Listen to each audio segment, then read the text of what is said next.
How's it going, Grade A Nation? Chris Thomas here. Hope you're having a grade A kind of day. Do you have a senior in your life? Is providing care for that senior introducing potential financial or psychological strain into your life?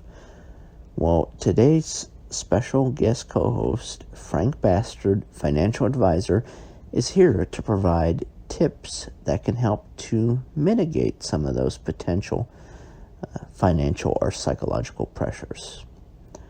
Now, Frank, it says here that you started out in business at an early age and that your failures at an early age were valuable learning experiences that have assisted you in providing financial advice for people today. Is that true? Yeah. Thank you, Mr. Thomas. Oh, yes, it's so great to be here on Grade A Nation. Thank you very much. So, yes, my very first brand concept was a yogurt store, and it was an adult-oriented yogurt store. It was called Thick Loads. You can get soft-serve yogurt in a cup, and then you can weigh it based on, how much yogurt and fixins and toppings you had in there. And it was really a fun idea. You can get gummies shaped like big tits, or, little pieces of chocolate that were shaped like cock and balls. Mr. Bastard, I just want to remind you that Grade A Nation is not necessarily a, G-rated podcast, but we still want to be sensitive to parents that want to listen to the show with their family members. So it's kind of a PG-13 podcast. You're not going to get too crazy, are you? Oh, absolutely not. No, I totally understand. And actually, this experience that I had with the Thick Loads yogurt brand actually taught me, you have to be mindful of your audience. So if I can talk a little bit more, it would be great for me to demonstrate, the need to know your audience. All right, I understand. Okay, so I decided to open up the very first Thick Loads in Salt Lake City, Utah. Now, we opened up next to an LDS bookstore because at that shopping center, that unit, the lease was so cheap. It was such a good deal that we thought, hey, this is going to be an easy way to get started, right? Well, I'm not really sure that if you're opening an adult-oriented yogurt shop, that placing it immediately next to a Mormon bookstore is going to be conducive to business. Okay, hotshot, I was a young kid. I was just getting started. I got a loan from the bank and a loan from my father. And, I just had an idea and I had a passion. Okay, now, I did get in trouble when I created the flavor because if you're going to have an adult-oriented yogurt store, store, and you just have vanilla, coconut, pistachio, passion fruit. Oh, that's so boring. So my idea was that we're going to create a flavor that tasted like male ejaculate. Frank, I think I mentioned this already, but try and keep it PG-13. I don't think a yogurt flavor that tastes like male ejaculate is something that people want to hear about or is sponsor friendly. Oh, well, I just want to be forthcoming because, as a financial advisor, I have to tell people about the successes, the failures, and everything in between. So I went to many sperm banks to taste test. All right, if you're just going to be talking about how you went to sperm banks and were trying out various flavors, I don't think we want to hear it. Oh, so you're gonna be one of those. You're gonna be one of those. Okay. I bought time to be on this show. And if you're not gonna let me say what I wanna say, maybe I'll just leave. I don't want you to leave. I just don't really want to hear about you trying out different sperm samples to determine which tasted the best. Okay. We'll just move on. We'll just move on to the topic. Okay, because you said you wanted to talk about senior care, right? That's right. Because we had the Robert Mueller testimony, and a lot of people said, this isn't me, but that former special counselor, I think I'm a little bit flustered by that talk of male ejaculate yogurt, that having someone that is 74 years old testify in front of Congress, he came across as old and a little bit feeble, didn't seem to know where he was, much less what was in the report. And so when legislators were asking him questions, he gave somewhat cryptic answers, and he couldn't really explain things in much detail. And so that got a lot of people talking about, okay, so what happens when you have someone who is very sharp, but they reach a certain point where they're not so sharp anymore? What do you do? Well, that's an excellent question. Oh, it's so good. As a financial advisor, I always do my best to give top-notch advice. And I know this Robert Mueller character is 74 years old, which is really, when you think about it, not too old. Because I think Tom Selleck, Magnum PI, Tom Selleck is 74 years old. And, when you see him on TV, he looks great. And, looking at that mustache of his, you just think, man, it would have been so good if he was a sponsor, or should I say spokesperson, a spokesperson for Thick Loads. What? What does Tom Selleck have to do with Thick Loads? Well, all I'm saying is his mustache, okay? Tom Selleck's known for his mustache, okay? So if he were a spokesperson for Thick Loads, I would have done a print campaign where, you see a magazine and you open it up, you turn the page, and there's Tom Selleck with a bunch of yogurt all over his mustache, and, it's the male ejaculate flavor. Oh, all right.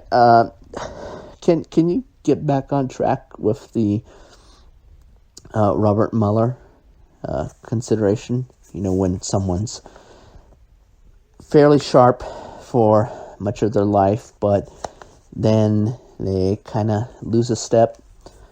Oh, okay, all right. Well, I was just making a point. Okay, so, Tom Selleck is 74.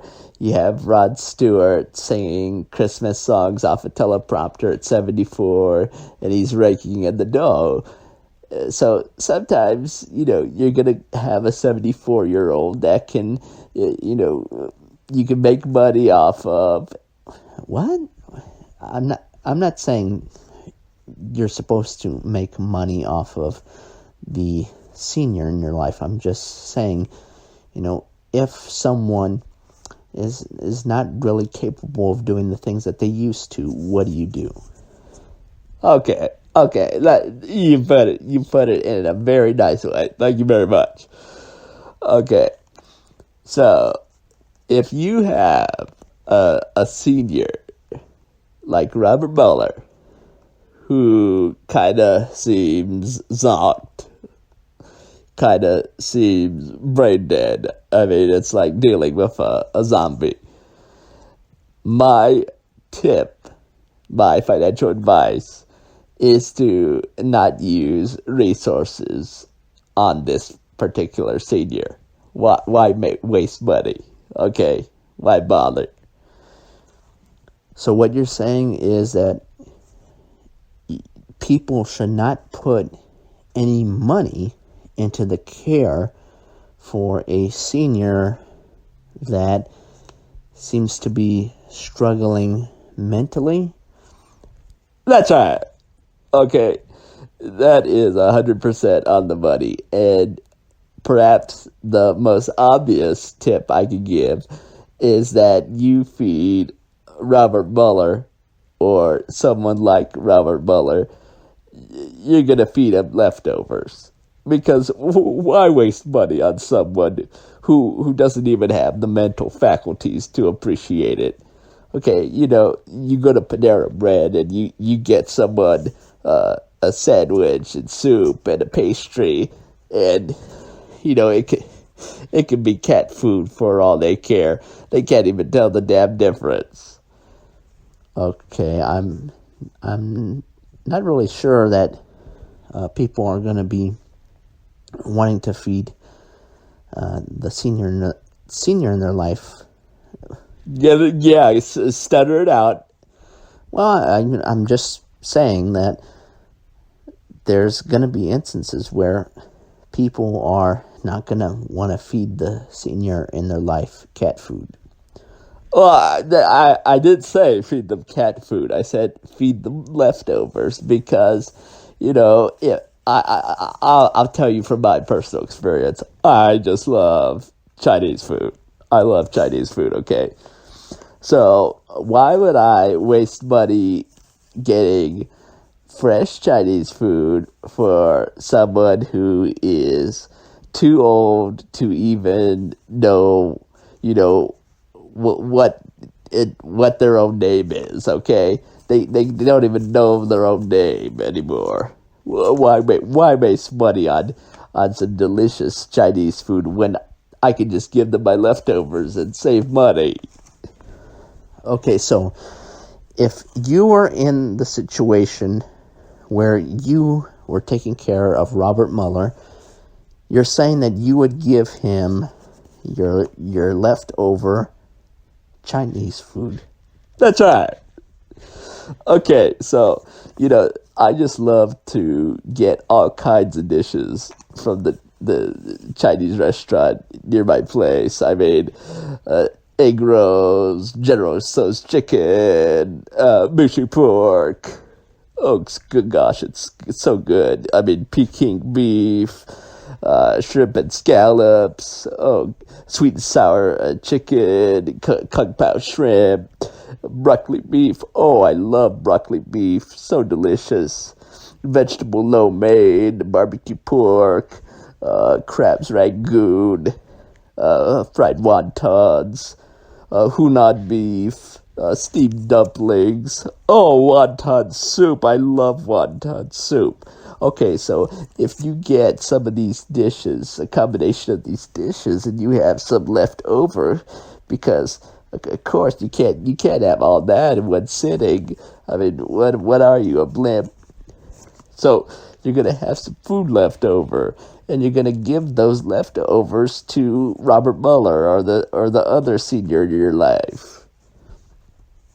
Okay, so your recommendation is to provide leftovers to the senior in your life, and that not paying for fresh food is a cost-effective way to provide care. Is that what I'm getting from you?